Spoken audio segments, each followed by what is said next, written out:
Today, we're diving into an institution that's going through a quiet but absolutely massive revolution: the library. Seriously, you should forget what you think you know because it's turning into something so much more than just a building filled with books. Just think about it for a second. When I say the word library, what's the first image that pops into your head? Is it that super classic scene, the hushed halls, the smell of old paper, the strict shushing? Well, hold on to that image, because we're about to see how it's being totally redesigned for the 21st century.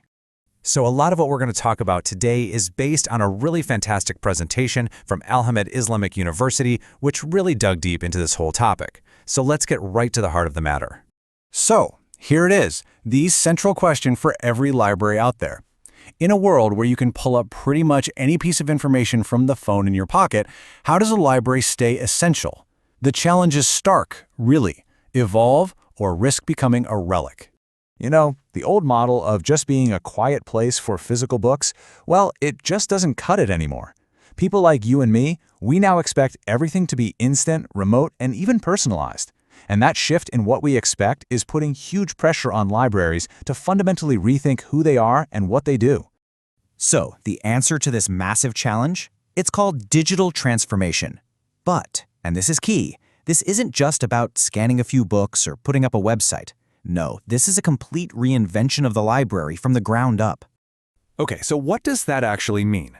Well, digital transformation is all about weaving technology into the very fabric of the library. And see that key phrase there, fundamentally changing? This isn't just a minor tweak. We're talking about something that affects literally everything, from how things are run behind the scenes to how you experience the library as a visitor. And I love this analogy because it just hits the nail on the head. A library isn't just getting a new coat of paint or adding a couple of computers in the corner. It's tearing down the old walls and drafting a whole new blueprint, one that's designed for a world of digital info and instant access. So, what's in this new blueprint? Well, it breaks down into a few key parts. You've got the tech stuff, of course, like using AI in the cloud.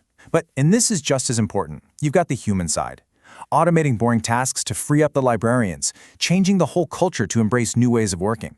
It's all about designing services around what you need and using data to make smarter choices. Okay, so that's all the theory, but what does this actually look like in real life? Let's break down how this whole transformation changes the two most important things a library has: its collections and its services.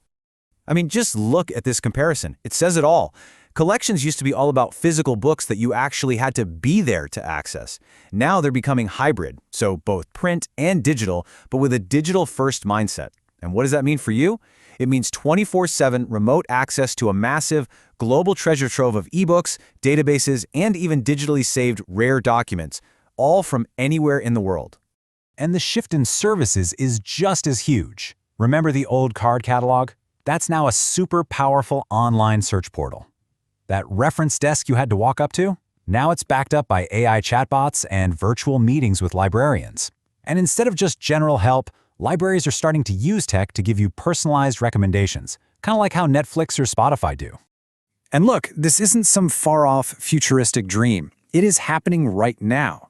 Let's take Pakistan as a great example. Their HEC digital library is giving students and researchers access to world-class international databases. Universities are building their own online research portals, and they're even creating mobile apps to put the library services right on your phone. The point is, this is a real, happening now kind of shift. But of course, a change this huge doesn't happen overnight, and it's definitely not easy. There are some pretty significant hurdles that libraries have to get over on this journey. So let's break down these roadblocks. Funding is always a big one, right? Then you have the digital divide, the fact that not everyone has equal access to technology. The staff needs constant training to keep up with all this new tech. Copyright laws can make digital stuff really tricky. And then you have the human elements, people who are just resistant to change, and of course, very real concerns about data privacy and security. Each one of these is a major challenge to work through. So, with all those challenges, why is this transformation so incredibly important? Why should it matter to you, whether you're a student, a researcher, or, just someone who's curious about the world? Well, here's the payoff. This is what it all means for you. Your future library is one that's basically always open, giving you access to global knowledge anytime, anywhere. It's a library that uses smart tech to help you find exactly what you're looking for, one that supports remote learning without a hitch, and, this is so important, one that helps everyone in the community build the digital skills they need to succeed today. It makes sure the library stays a truly vital resource for all of us. So at the end of the day, that's the real goal here.